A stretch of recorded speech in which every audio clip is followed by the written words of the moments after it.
Coming up, we'll talk about youth media at SPNN. It's next on the St. Paul Forum.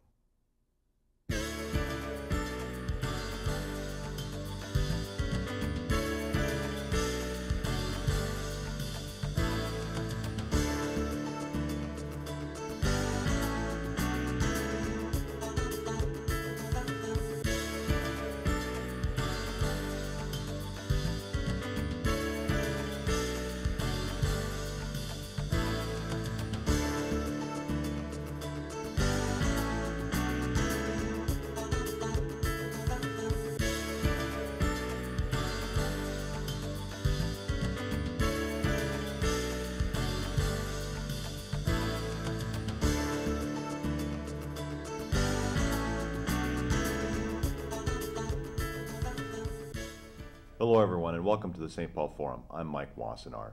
Leading up to our 25th anniversary here at SPNN in 2009, we're giving you a behind-the-scenes look at the operations of what we do on your community television channels.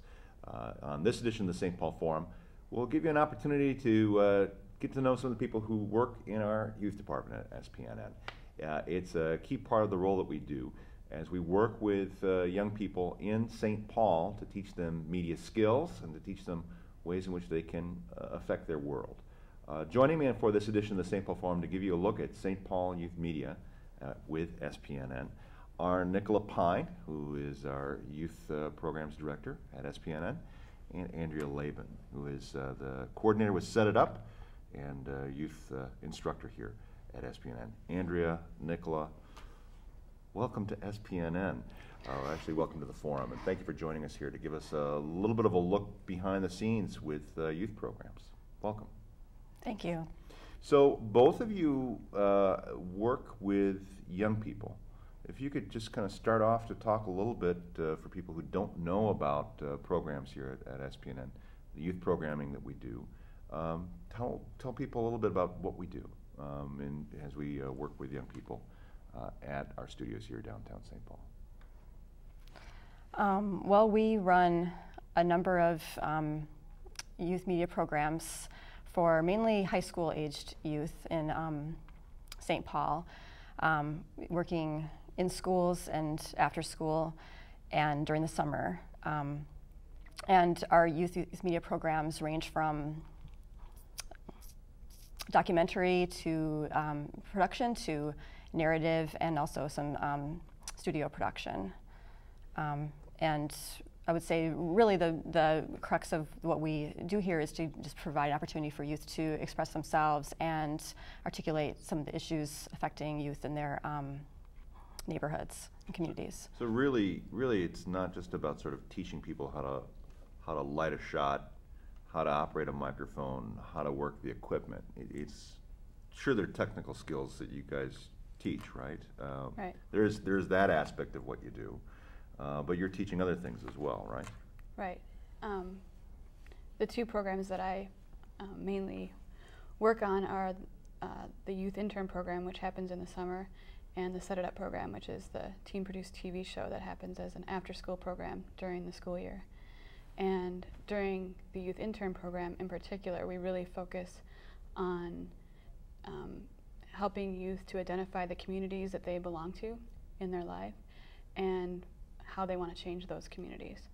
And then third step being then using media as a tool to make change in their communities. But it's very community focused. And really, the programs as I've seen them are about sort of how young people can engage with the world around them, really, right? I mean, that's the key focus for the programs themselves, whether it be a one-week program that you're doing off-site or these intensive programs that we do at the studios, right? Mm-hmm. Right. I would see all of our programs with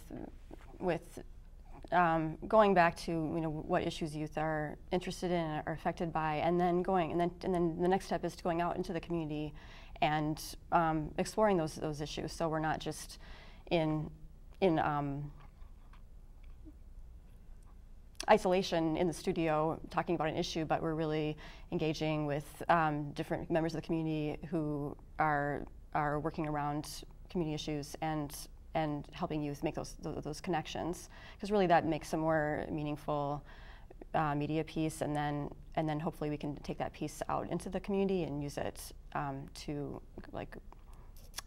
create more change with that media. Well, we've got some clips that we'll show people here during the course of the half hour that we've got together on the program.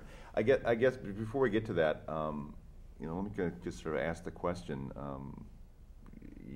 There's a video camera in every phone that's available now.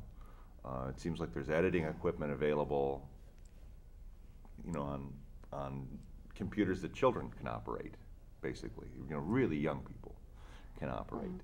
Are the young people that you're working with already coming to you with media skills? When they come in sort of middle school and high school age, do they actually come with chops, with technical skills that they're starting out with? Well, Nicola might have a different answer. Well, it's not a test, so. Well, I would think, I'm surprised that youth don't have a lot of access still to.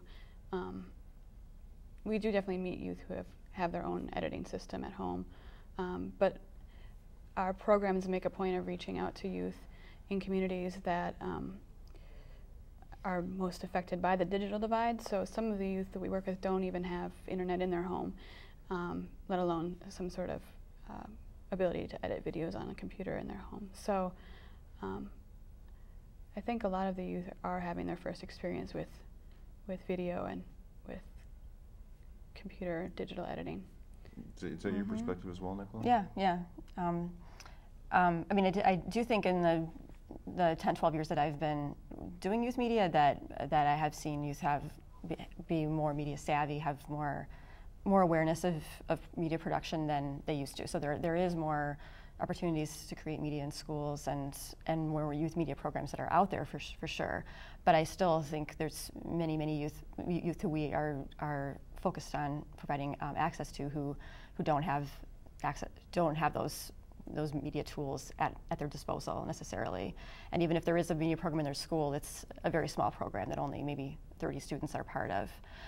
But one other key thing I think that's an important aspect of the work that we do is that youth from a very young age are consumers of media, are watching media in the world, and that media is for the most part not produced by young people. It's produced by adults and is often produced to sell certain products or to present a certain perspective on the world. So I think one key thing that we're providing in our programs is an opportunity for youth to have a voice and to explore the world as they see it, but also to kind of understand the tools that are used to create media so that they can start to construct that process. So really, people often talk about media literacy skills, specifically in terms of having people understand how messages are constructed, how you actively make meaning or don't make meaning within the media system, right? So this really kind of gets this entire question of being active producers of content rather than passive consumers of content, right? That's sort of a key thing in all of the programs that you guys work on, right? Yeah, and right now, at least in the intern program and Set It Up, there's no formal media literacy curriculum. We are interested in getting that into those programs, but I definitely see through the process of being media producers that the youth end up, I see their understanding of media and their ability to be a lot more critical of media really increase as they go through the program.